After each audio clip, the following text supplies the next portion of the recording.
옆에 있는 분 축복합니다. 잘 되고 있습니다. 기도하면 더 잘 될 겁니다. 여러분 혹시 여러분 가정에 최근에 손님이 찾아오신 적이 있습니까? 여러분 가정에 최근에 손님이 찾아오신 적이 있나 한번 생각해 보시고요. 그 손님이 오셨을 때 여러분 어떻게 그 손님을 대접하셨습니까? 저는 어제입니다. 어제가 토요일이죠. 토요일 새벽 5시에 저희 집에 손님이 찾아왔습니다. 금요 철야를 끝나고 12시가 넘어서 집으로 돌아갔는데, 보통 철야기도 끝나고 제가 돌아가면 씻고 잠자리에 드는 시간이 1시에서 1시 반입니다. 새벽에.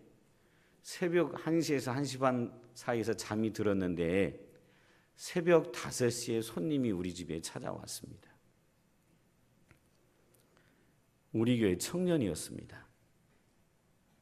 청년부가 금요 철야 때 철야 끝나고 나서 오늘 오후에 있을 행복 모임 구호대 준비를 하다가 집이 멀리 있는 우리 청년 친구가 하나 있어서 그 친구가 집에 가기 새벽이 힘드니까 차도 없으니까 저희 딸한테 수경아 너희 집에 가서 자도 돼? 이렇게 물어봤다 그래요. 우리 딸내미가 목사 딸인데 안 돼! 그럴 수가 없잖아요. 와서 자 이렇게 얘기를 한 것 같아요. 저는 지금 1시 반에 새벽에 잠이 들었는데 철야하고 와서 5시쯤 온다 그랬다 그래요. 그래서 5시에 왔는지 4시에 왔는지 잘 모릅니다. 근데 저희 집에 새벽에 손님이 왔습니다. 그런데 저는 그 손님을 잘 섬기지 못했습니다. 왜냐하면 말씀드렸던 것처럼 제가 잠든 시간을 정확히 기억 못하지만 새벽 1시 반 전후에 잠이 들었는데 새벽 5시에 손님이 왔으니 제가 손님이 오는 것도 못 봤고, 그리고 제가 일어나서 토요일 아침에 씻고 밥을 먹고 교회 출근하고 나올 때는 그 손님이 쿨쿨 자고 있었기 때문에 들어온 것도 못 봤고 깬 것도 못 봤고, 또 그 다음 나온 다음에 사모님이 그 청년을 어떻게 섬겼는지도 잘 모르겠습니다. 손님이 오는데 저는 환영을 못했습니다. 그리고 손님을 잘 잠들어 있는 상태라 잘 섬겼는지도 잘 모르겠습니다. 여러분은 최근에 여러분 가정에 오신 손님 어떻게 섬기셨습니까? 오늘 아브라함 말이죠. 하나님의 백성으로서 다른 사람들을 어떻게 섬겨야 되는지 우리에게 큰 교훈을 줍니다. 저와 여러분은 주님의 제자로 부름 받았습니다. 우리가 주님의 제자로 다른 사람을 어떻게 섬겨야 되는지 오늘 본문을 통해서 저와 여러분이 배우고 하나님 보시기에 더 아름다운 섬김의 삶을 살아가는 저와 우리 평안의 식구들 되시기를 주의 이름으로 축원합니다. 자, 아브라함은 어떻게 섬겼는가 한번 보실까요?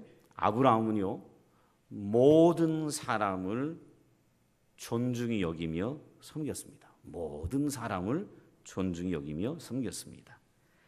여러분 1절 한번 보시죠. 여호와께서 마므레의 상수리 나무들이 있는 곳에서 아브라함에게 나타나시니라. 날이 뜨거울 때에 그가 장막문에 앉아 있다가 눈을 들어 본즉 사람 셋이 맞은편에 서 있는지라 그랬습니다. 자, 여호와께서 특별한 계획이 있어서 아브라함을 찾아가셨는데 아브라함은 찾아오신 하나님을 하나님으로 지금 알고 있습니까? 모르고 있습니까? 모르고 있습니다. 1절은 여호와께서 아브라함을 찾아가셨다라고 기록하는데 2절을 보면 지금 여호와가 하나님인지 사람인지 아브라함은 모릅니다. 그래서 성경은 이렇게 기록합니다. 2절에 눈을 들어 본즉 누구 셋이? 사람 셋이. 하나님이 찾아오셨는데 지금 하나님을 잘 모르니까 아브라함이 누구로 봤어요? 사람으로 봤지요. 사람으로 봤습니다. 사람으로 봤는데 그때가 여러분 그 시점을 보면 1절에 날이 뜨거울 때에 그랬어요. 그러니까 요즘 시간으로 얘기하면 몇 시쯤 됐을 것 같아요? 날이 뜨거울 때니까 12시부터 한 2시 사이, 제일 뜨거울 때겠죠. 제일 뜨거울 때 사람 셋이 저쪽에 서 있는 것입니다. 서 있는 사람들을 아브라함은 나그네로 보았습니다. 아, 나그네구나. 길을 지나가는 나그네구나. 이렇게 보고 저 사람들이 저렇게 가다가는 이 뜨거운 날씨 때문에 자칫 잘못하면 큰 낭패를 당할 수도 있겠구나라고 생각하고 그 나그네 셋에게 음식을 제공하고 잠시 쉬었다 가도록 요청을 합니다.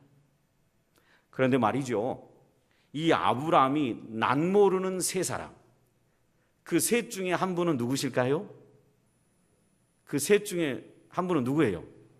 1절에 누가 아브라함 집에 찾아갔다고요? 여호와께서. 그러니까 세 사람 중에 한 분은 누구예요?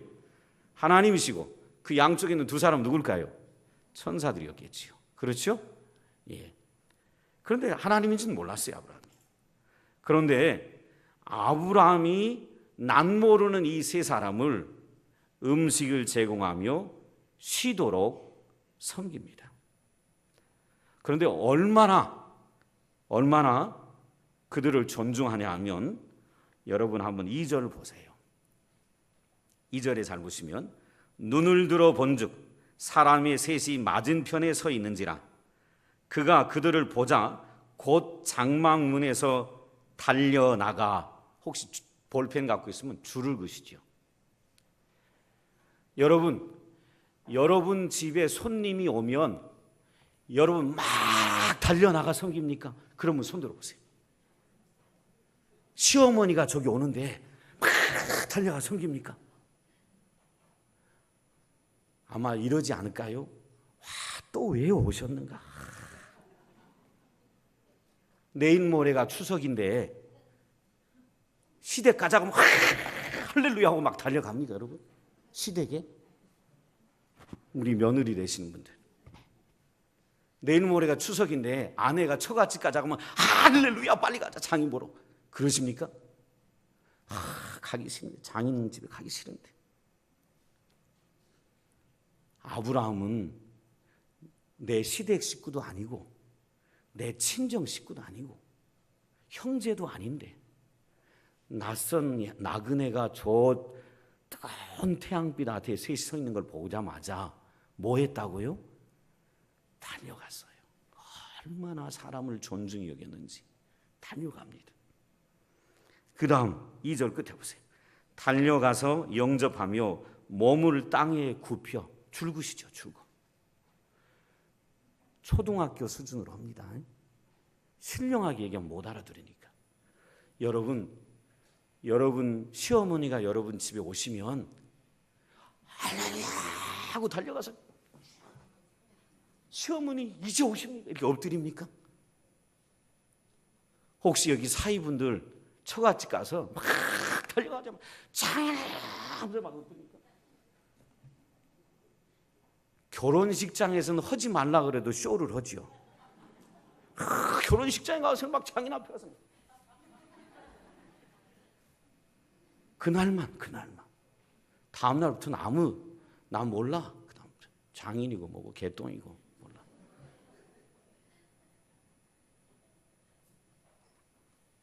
여러분 며느리분들 시어머니 시아버지한테 막 달려가서 이렇게 엎드리십니까? 아브라함은요, 남 모르는 나그네 셋이 있는데 나그네 셋 섬기려면 피곤할 텐데 외면하지 않고 달려가서 영접합니다.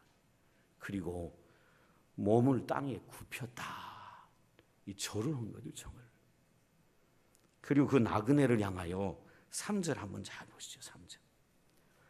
이르되 내 주여. 뭐라고 불렀다고요? 내 주여. 알아듣기 쉽게 표현하면 이런 표현입니다. 왕이요. 손님을 뭐처럼 여겼어요? 왕이요. 그리고 자기를 뭐라고 표현했냐면 이르되 내 주여 내가 주께 은혜를 입었사오면 원하건대 뭐라고요? 나를 종을 떠나지 말고 지나가지 마시고 쉬었다 가라고 합니다. 나그네, 아무 상관없는 나그네를 주여 이렇게 부르고 자기는 종이라고 여깁니다. 그리고 여러분 4절 한번 잘 보시죠. 물을 조금 가져오게 하사 당신들의 발을 씻으시고 나무 아래서 씻어서. 이 팔레스타인 지방은 사막 지방입니다. 사막 지방, 광야가 막 펼쳐져 있어서 샌들이나 다른 신발을 씻었는데 발이 먼지가 많죠. 그래서 이 팔레스타인 문화는 손님이 오면 뭐를 씻어줘요? 꼭 손이나 발을 씻어줍니다. 근데 이 손이나 발을 누구를 통해 씻게 할까요? 집에 있는 하인 중에서도 제일 꼴찌가 와서 물을 떠다가 손님들의 발을 씻어줍니다. 근데 오늘 본문은 누가 이 발을 씻었을까요? 아브라함이. 하인 중에서도 최고로 꼴찌 하인이 하는 건데 이 발을 아브라함이 씻어줍니다.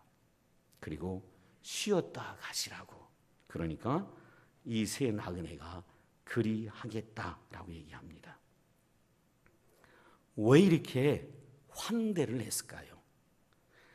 이 문화는 팔레스타인 문화는 유목민 문화입니다. 짐승들을 데리고 목축을 하는데 이리저리 이동하면서 살아가는 문화입니다.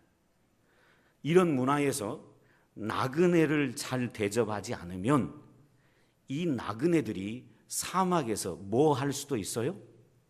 죽을 수도 있는 거예요. 사막이니까. 물이 없으니까. 그늘이 없으니까. 그러니까 손님을 환대하는 것은 죽음에서 생명을 구할 수도 있는 중요한 일이기 때문에 이 당시 유목민 문화에서는 나그네를 잘 대접했습니다. 그리고 이 나그네를 대접하는 것을 이 팔레스타인 문화의 사람들은 일종의 예배로 생각했습니다. 예배다. 오늘 우리가 이 자리에 나와서 찬송가를 부르고 기도하고 하나님 말씀 듣는 것만 예배가 아니라 나그네를 잘 대접하는 것이 곧 예배 행위와 같다라고 생각했던 것입니다. 그래서 이스라엘 유명한 책에 보면 탈무드라는 책이 있죠. 여러분이 잘 알지요. 구약 성경을 해석하고 또 해석하고 거기다 이야기를 덧붙인 것들이 탈무드인데 이 탈무드에 이런 말이 있습니다. 나그네입니다. 객에게 호의를 베푸는 것은 하나님의 임재를 환영하는 것보다 더 위대하다. 하나님이 이 자리에 오셨는데 그 하나님의 임재를 할렐루야 이렇게 환영하는 것보다 객에게 친절을 베푸는 것이 더 위대하다는 말이 탈무드에 있습니다. 그러기에 아브라함은 이 탈무드는 후대에 나온 거지만 이 탈무드가 있기도 전에 아브라함은 자기 집 앞을 지나가는 나그네 셋을 그냥 지나가게 하지 않고 정중하게 다가가 자신을 낮추며 진심으로 그 나그네들을 섬기고자 했던 것을 볼 수 있습니다. 사랑하는 성도님 여러분, 나그네 누굽니까? 나그네는 여러분 집에 찾아올 정도의 손님은 또 만나는 사람입니까? 안 만나는 사람입니까? 또 만나는 사람이지요. 여러분 집에 찾아오는 손님은. 그러나 오늘 이 아브라함을 집 앞을 지나가는 이 나그네는 다시 만날 기약을 할 수 없는 대상입니다. 그냥 지나가는 사람이에요. 근데 그냥 지나가는 사람에게 아브라함은 온 마음을 다하여 대접하려고 합니다. 다시 만날 그 기약 없어요. 그런 사람에게 지극하게 대접을 합니다. 대가를 요구하지도 않습니다. 자기가 가진 자로서 세 사람 나그네를 약자로 여기면서 함부로 대하지도 않습니다. 정중하게 모시려고 하는 것을 볼 수 있습니다. 여기서 저와 여러분은 하나님의 백성으로서 다른 사람을 어떻게 섬겨야 하는지 배울 수 있습니다. 여러분, 아브라함이 이렇게 한 것은 자기는 할례 받고 하나님의 언약 백성이 됐다는 확신이 있어서, 하나님의 특별한 백성이 됐다는 확신이 있어서 타인을 이런 모습으로 섬기고 있는 것을 볼 수 있습니다. 이 모습을 보고 히브리서 기자는 후대에, 수천 년 후에 히브리서 기자는 히브리서 13장 2절에 아브라함이 부지중에 천사들을 대접한 것이라고 기록하고 있는 걸 볼 수 있습니다. 평안의 식구 여러분, 저와 여러분 섬김 받을 수 없는 자격이 전혀 없는 사람인데, 저와 여러분은요 하나님으로부터 섬김을 받았습니다. 아무 섬김을 받을 자격이 없는 저와 여러분이 하나님으로부터 섬김을 받았어요. 그 섬김이 뭡니까?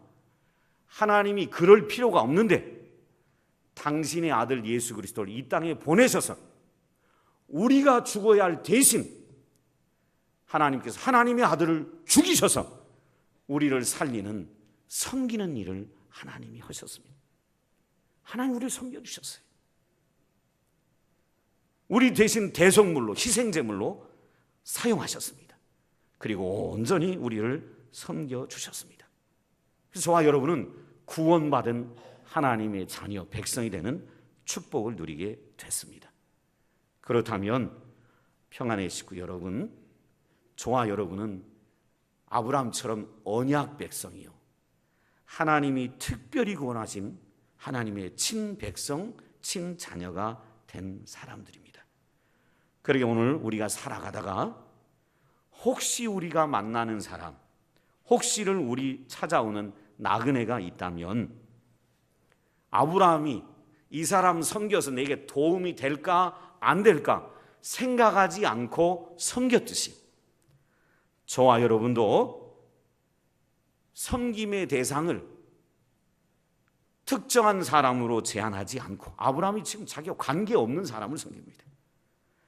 섬김의 대상을 특정한 사람으로 제한하지 않고, 이 사람이 내게 유익이 될까 유익이 안 될까 머리 속된 말로 머리 굴리지 말고, 또 내가 가진 자가 없는 자를 함부로 대하며 섬기는 이런 모습이 아니라, 아브라함은 가진 자인데 땅을 엎드리에 머리를 땅에 박았습니다. 몸을 낮췄고 나그네를 주여라고 부르며 자기는 종이라고 얘기합니다.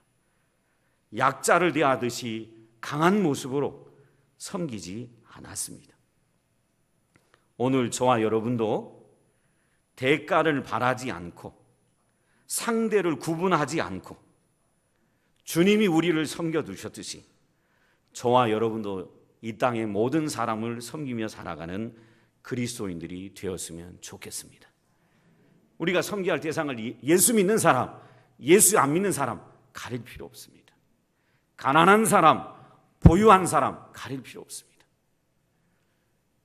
그리고 건강한 사람, 몸이 약한 사람 가리지 말고 주님이 우리를 섬겼듯이, 아브라함이 대상을 가리지 않고 섬겼듯이 저와 여러분도 하나님의 백성으로서 이 땅의 모든 사람을 섬기며 살아가는 그리스도인들이 되어주시기를 주의 이름으로 축원합니다. 개인적으로 세상에서 그렇게 살아갈 뿐만 아니라 저는 오늘 나와 예배하는 우리 교우들에게 교회적으로도 부탁하고 싶은 게 있습니다. 여러분, 교회 안에서 몸이 불편한 환우들을 잘 섬겨주십시오. 1차적으로 교회 안에서도 몸이 불편한 환우들 잘 섬겨주시고, 몸이 불편한 환우들에게 먼저 기회를 주십시오. 엘리베이터도 환우들 먼저 타게 해주세요. 밥을 먹는 것도 환우들이 먼저 밥을 먹게 해주세요. 모든 기회에 있어서 몸이 불편한 분들을 우선으로 배려해 주세요. 그게 하나님의 백성의 태도예요. 그리고 어르신을 그 다음으로 공경해 주세요. 저와 여러분도 언제가 되면 늙습니다. 늙으면 생각은 20대 같은데 몸은 내 마음대로 안 움직입니다. 저도요 50대지만 저는 지금도 마음은 20대 같습니다. 제가 꽁차기를 너무 좋아했는데 이제 안경을 30몇 년 동안 썼기 때문에 사람들이 저를 보면 운동을 되게 못할 줄 아는데 저는 물찬 제비였다는 얘기를 제가 얘기를 합니다. 아마 제가 계속 안경 안 쓰고 찼으면 박지성보다 좀 낫지 않았을까, 착각입니다. 그렇게 공을 좋아하는데요, 이 내 마음대로 안 되더라고요. 작년에 이 노안 나식 수술하고 난 다음에 안경을 벗었어요. 1년이 지났습니다. 그래서 목회자끼리 체육대회를 한번 하는데 제가 이제 안경을 벗었으니까 펄펄 날 줄 알았어요. 이제 안경 때문에 늘 공 차는 게 힘들고 안경 때문에 공이 날아오는 헤딩하는 게 싫고, 왜냐면 헤딩 잘못하면 안경이 다 부서져 버리니까. 그래서 이제 안경을 벗었으니까 저는 막 세상을 날 줄 알았습니다. 그런데 뛰어보니까요 10m만 뛰면 그냥 숨이 꽉 차가지고요 안 되더라고요. 저와 여러분도 나이 늙으면 내 마음대로 안 됩니다. 어르신 공경해야 합니다. 이것이 그리스도인의 섬기는 태도고, 더불어 여기 어른들에게 부탁합니다. 여러분, 우리 교회의 어린이, 청소년, 청년들 섬겨주시길 부탁합니다. 어린이, 청소년, 청년이 거창하게 한국의 미래 이렇게 얘기를 안 해도 이 다음 세대가 우리 교회의 기둥입니다. 여기 젊은 아이들이 없다면, 어린아이가 없다면 20, 30년 후에 우리 교회 문 닫아야 합니다. 다 늙어 노인인데 헌금하는 사람도 없는데, 여러분 늙으면 다 퇴직해서 직장 없지, 사업 없지, 그럼 헌금도 못 하는데, 그러면 젊은 세대도 없으면 교회는 불을 보듯 뻔하죠. 문 닫아야지요. 참담한 일이 벌어지죠. 그러게 우리는 다음 세대의 어린아이를 잘 섬겨야 합니다. 저는 부탁합니다. 청년들이 가끔 이런 얘기합니다. 어른들이 우리를 함부로 불러요. 애들은 상처입니다. 여러분, 청년이라고 야! 이렇게 저해! 이렇게 하시면 안 됩니다. 중고등학생이라고 교회에서 어린애들이라고 막 그러시면 안 됩니다. 어린아이라고 그러면 안 됩니다. 그러면 아이들은 상처받습니다. 이런 어른들이 있는 교회 나 안 다녀. 그렇게 되지요. 우리는 다음 세대 어린아이를 존중해야 합니다. 청년들 함부로 부르지고 함부로 시키지 말고 그러지 마세요. 누구누구 형제, 누구누구 자매 이렇게 불러주시고 정중하게 요청을 해야 합니다. 그것이 한 사람 한 사람 개인으로 인격으로 존중하는 거지요. 우리 문화가 가부장적인 문화라 젊은 세대, 어린 세대를 인격적으로 배려하는 훈련을 받지 못했습니다. 어른이 얘기하면 무조건 명령처럼 들어야 하도록 강요했고, 그리고 아이들은 상처받으며 자랐습니다. 그것이 여전히 지금도 남아서 문제가 되는 것이 군대 아닙니까? 군대. 말 들어라 이거지요. 말 안 들으면 막 차고 때리고 몽둥이를 두들기고 입에다가 팔이 집어넣고 목이 집어넣고, 이거 인격으로 사람을 존중하지 않은 것이지요. 그러기에 저는 우리 교인들한테 부탁합니다. 우리가 살아가면서 교회 바깥에서 모든 사람을 정중히 여기며 살아가시고요, 교회 안에서 환우들을 배려해 주세요. 어른들 잘 섬겨주세요. 나이 어리다고 함부로 부르거나 함부로 소리치지 마시고, 다음 세대의 이 교회의 주인이고 다음 세대의 한국의 미래입니다. 그걸 생각하고 모든 사람을 존중히 여기는 우리 평안의 가족들 되어주시기를 주의 이름으로 축원합니다. 우리 교회는 달랐으면 좋겠습니다. 그 다음 보시죠. 아브라함 모든 사람을 존중히 여겼고, 아브라함은요 정말 좋은 것으로 섬겼습니다. 정말 좋은 것으로. 여러분, 어느 분이 여러분하고 식사하자고 합니다. 어느 분 여러분하고 식사하자 그래요. 누구누구 엄마, 우리 칼국수나 하나 먹을까? 이렇게 여러분 누구하고 약속을 했습니다. 그분은 칼국수 먹을 줄 알고 왔습니다. 근데 칼국수 먹을 줄 알고 온 사람을 호텔 신라에 데려와서 대접을 하면 그 사람은 어떻게 될까요? 까무러치지요. 까무러칩니다. 까무러칩니다. 초대한 것 그 이상 좋은 것이 나올 때 까무러치죠, 사람들은. 그 일을 누가 하고 있냐면 아브라함이 하고 있습니다.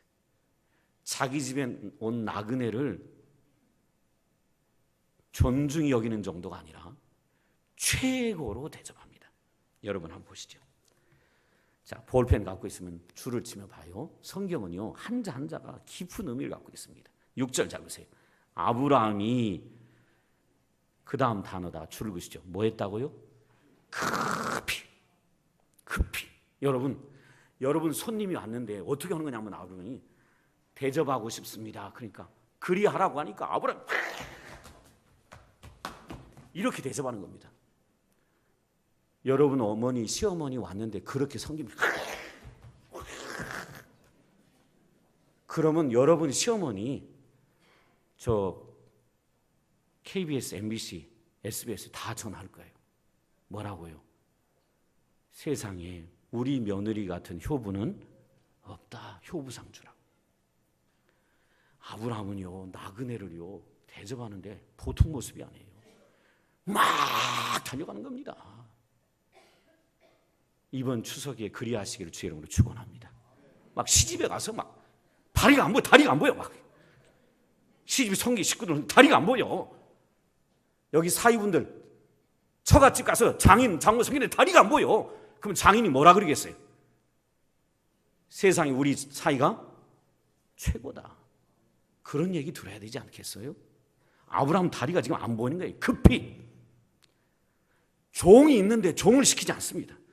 급히 장막으로 가서 사라에게 이르되 속히 고운 가루 세스안을 가져다가, 이게 세스하니까 우리 이 물건 다는 단위가 아니니까 저와 여러분은 잘 모르는데 이게 어느 정도냐면 지금 이 집 온 손님은 몇 명이요? 3명인데 이게 어느 정도 양인지 제가 설명할게요. 세스아가 어느 정도냐면 손님 3사람뿐만 아니라 아브라함 집안에 있는 모든 사람들이 먹고도 남는 거예요. 아브라함 집에 식구가 몇 안 되는가 보다 이렇게 생각할 텐데 아니에요. 여러분 창세기 14장에 아브라함이 전쟁한 이야기가 나와요. 아브라함 집에 식구들이 보통이 아니면 어느 정도냐면 이게 12명이 아니에요. 다른 나라와 전쟁을 할 때 아브라함이 자기 집에서 기른 사병이 몇 명이었다고요? 318명. 창세기를 계속 들으니까 우리 교인들이 창세기를 다 꿰네. 318명. 그럼 예수님이 고기 잡으라고 해갖고 고기 올라온 고기는 몇 개? 그거는 제가 이제 복음서 안 하니까 잊어버렸구만요. 그건 153마리라 그러잖아요. 그래서 모나미 볼펜이 153 이렇게 나오잖아요. 예. 318명이에요. 3명을 대접하는데 3명 대접하는 게 아니에요. 자기 집에 식소 지금 몇인지도 몰라. 성경이 안 나오니까. 모든 식소리 다 먹고도 남을 정도로 한 거예요. 엄청난 대접이죠. 3사람 대접하려고. 좀 구체적으로 얘기하면 사무엘상 25장에 보면 다윗 왕이 나오는데 이 다윗 왕이 거느린 군사가 400명이에요.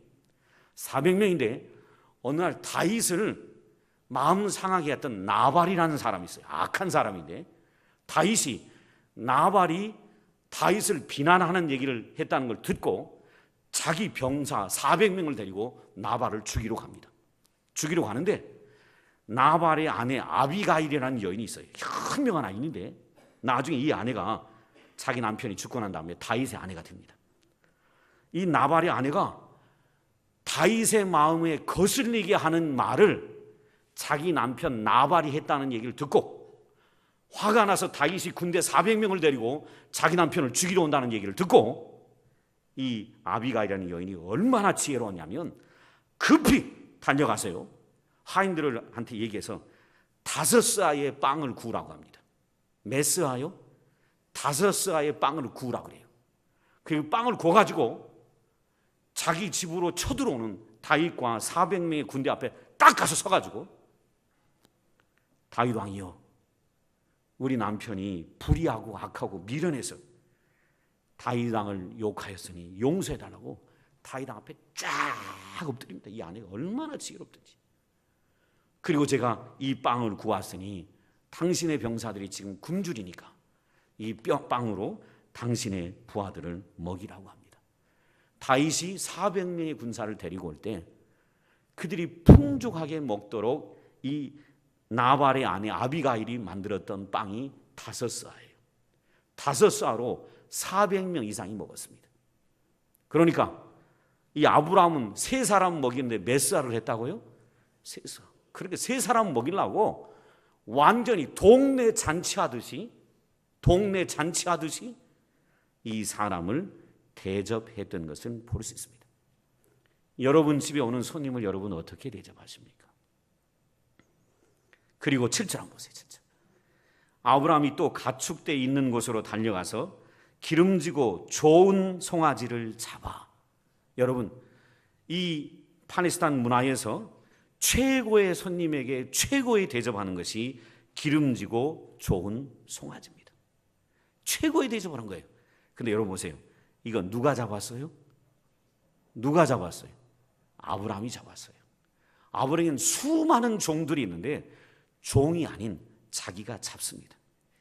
그리고 하인들에게 급히 요리하라 했고, 8절에 보면 엉긴 젖과 우유와 하인이 요리한 송아지를 자기가 가져다가 그들 앞에 차려놓고 나무 앞에 아래에 모셔 섬에 그들이 먹으니라.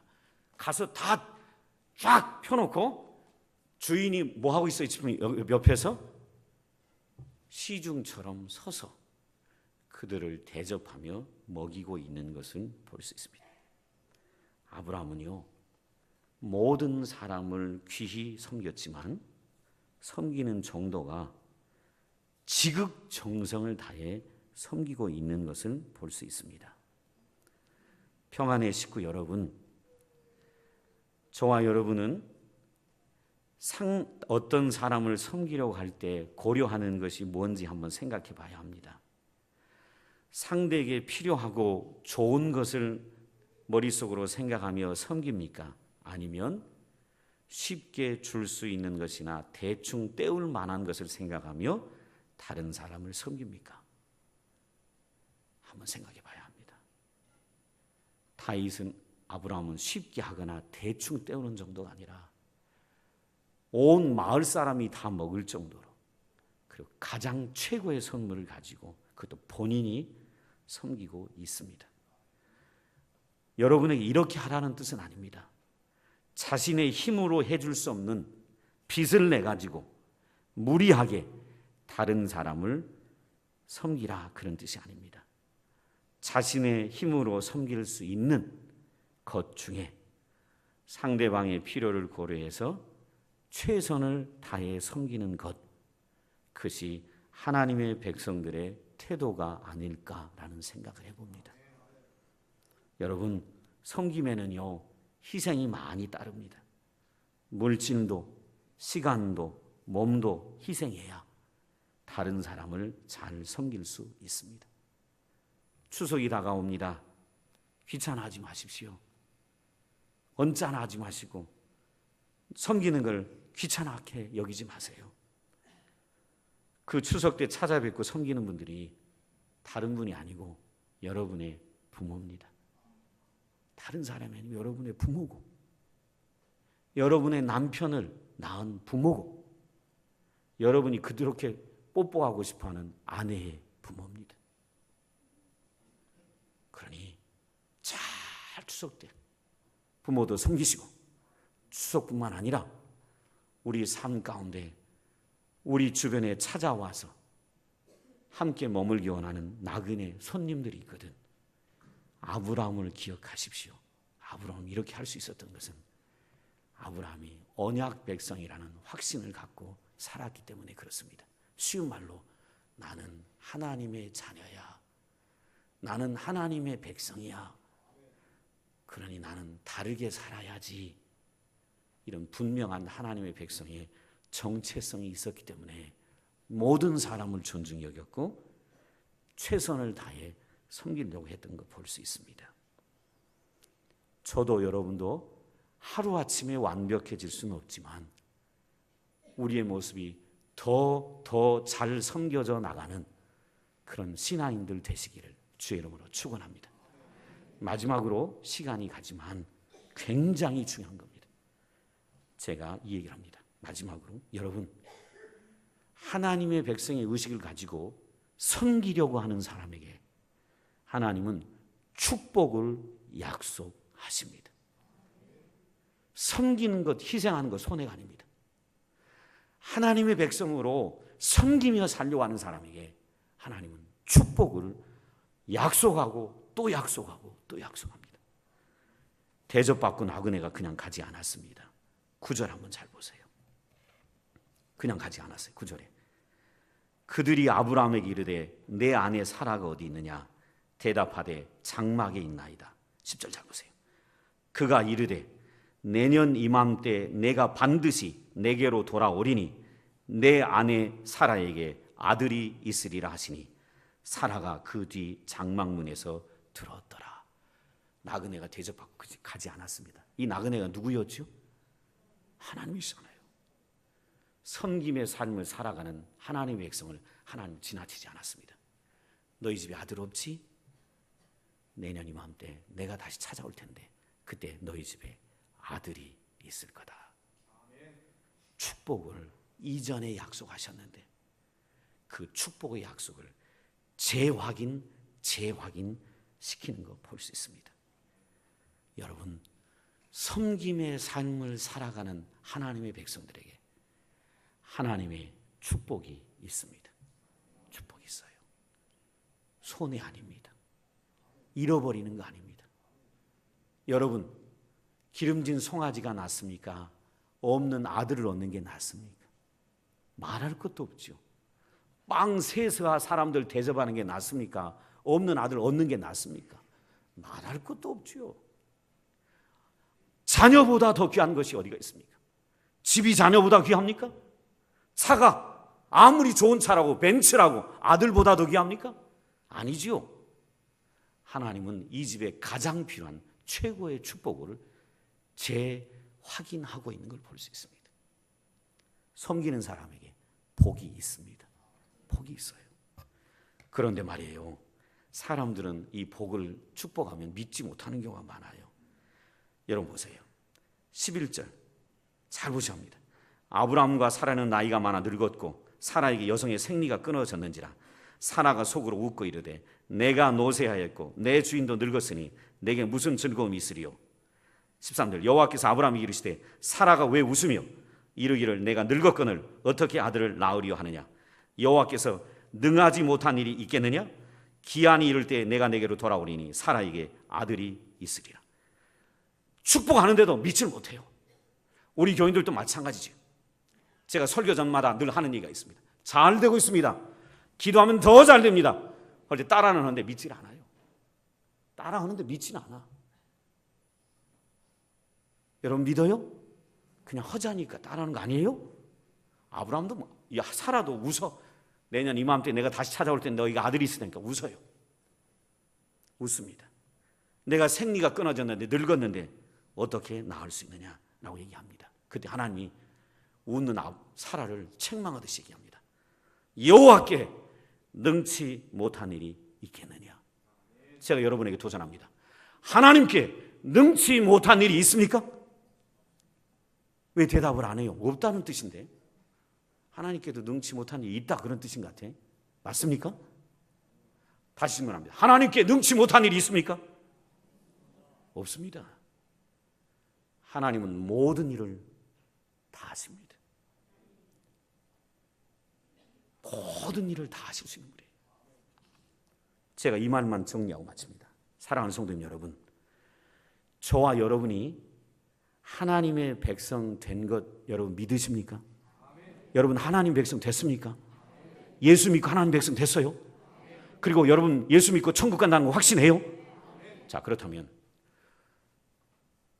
내가 예수 믿었고 아무 자격도 없는데 예수를 믿었고 그 믿음 때문에 천국 간다는 걸 믿는다면, 천국 간다는 걸 믿는다면, 하나님의 전적인 은혜와 공로로 천국 간다는 걸 믿는다면 그 다음 못 믿을 것이 어디가 있어요?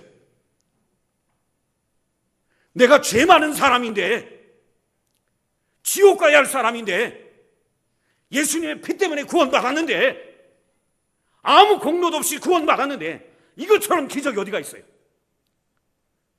오늘 사형당에 교수형으로 죽여야 할 사람이 살아났어요. 하나님의 은혜로. 아무 공로도 없는데 살아났어요. 이런 기적을 처음 했는데 그 다음 못 믿을 것이 어디가 있겠어요? 그 다음 못 믿을 거 있어요? 그 다음 못 믿을 게 없지요. 하나님이 전적인 은혜와 공로로 하나님의 백성 되고 천국을 소유하는 것을 믿는다면 그 다음 못 믿을 길이 어디 있냐 이 말이에요. 반대로 얘기하면 하나님이 나를 구원해 주신다는 확신이 없지요. 그러니 그 다음 살아가면서 하나님이 행하시는 놀라운 기적이 일어날 걸 기대하지 않는 거지요. 그래서 구원의 확신이 너무너무 중요한 거예요. 내가 하나님의 은혜로 아무 공로 없이 자격 없이 정말 기적까지, 교통사고 나가지고 살아나서 예수 믿은 그게만 기적이 아니라 도저히 구원받을 수 없는 내가 하나님의 은혜로 구원받았다. 그리고 천국이 내 것이다. 이걸 확신한다면 그 다음 못 믿을 길이 어디가 있냐 이 말이에요. 하나님이 불가능한 일이 어디 있냐 이 말이지. 하나님 불가능한 일을 우리에게 행하시길 원하십니다. 근데 우리가 믿지 않는 거예요. 아브라함에게 그러면서 반드시 너의 집에 아기가 있을 거다.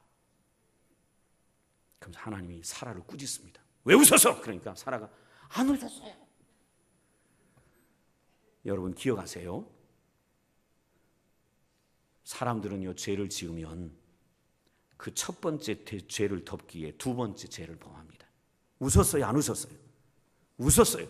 하나님 왜 웃었어? 그러니까 그 다음 죄 뭐라 그래요? 안 웃었어요. 거짓말합니다. 그러니까 하나님 마지막으로 못을 박지요. 18장 15절 끝에 보세요. 내가 웃지 아니하였나이다 이르시되 아니라 네가 웃었느니라. 사람이요 죄를 지으면요 그걸 덮기 위해 또 다른 거짓말을 합니다. 죄가 항상 이렇습니다. 죄가 그래요. 죄라는 게요 한 번 죄를 지으면 그걸 덮기 위해 또 다른 죄를 짓습니다. 거짓말하는 거죠. 비웃었고 그다음 그걸 덮기 위해 거짓말하고. 이게요 아브라함 사라만 그런 게 아니라 아담도 그랬어요. 따먹지 말라는 선악과를 따먹고 왜 따먹냐? 그러니까 그 다음은 거짓말 칩니다. 누가 했다 그래요? 아내가 그랬다. 사랑하는 평안의 식구 여러분, 여기서 또 하나 교훈을 얻습니다. 죄를 숨기면 또 다른 죄를 범하게 되고요. 그렇게 돼요. 그래서 정말 지혜로운 신자는 자신의 죄를 일찍 인정하고 회개하는 자가 복이 있습니다. 죄가 있을 때 빨리 인정하는 거예요. 하나님 죄 지었습니다. 용서해 주세요. 이래야지. 그렇지 않으면 그걸 덮기에 또 다른 죄를 짓습니다. 그 덮기에 또 다른 죄를 짓고 나중에는 해결이 불가능해집니다. 저는 이제 말씀을 마치려고 합니다. 하나님이 우리를 섬기는 일을 시작하셨습니다. 여러분 하나님 잘 섬긴다고 생각하는데 오해하시면 안 돼요. 주일날 나와주는 거 하나님 섬기고 헌금하는 거 하나님 섬기고 교회 이런저런 봉사하는 거 하나님 섬기는 거라고 하는데 여러분 오해하시면 안 돼요. 하나님이 우리를 먼저 섬겨주셨습니다. 아무 자격 없는 우리를 위해 아들을 죽이시며까지 우리를 섬겨주셨어요. 그러게 신자는 그 하나님을 따라 주님 오시는 그날까지 섬김의 삶을 더욱 힘쓰며 살아가야 합니다. 지금은 우리의 섬김이 좀 부족하고 온전하지 못할지라도 우리가 계속 섬김의 삶을 살아가면 하나님은 우리가 모든 사람을 그리고 모든 사람을 잘 섬길 수 있는 그런 사람으로 우리를 계속해서 만들어 가실 것입니다. 우리 교인들 가운데 위대한 하나님의 사람들이 많이 세워지기를 주의 이름으로 축복합니다. 기도하겠습니다. 하나님, 하나님의 백성으로서 하나님이 우리를 섬기셨듯이 우리도 섬김의 삶을 잊지 않고 살아가도록 도와주옵소서. 예수님의 이름으로 기도드리옵나이다. 아멘.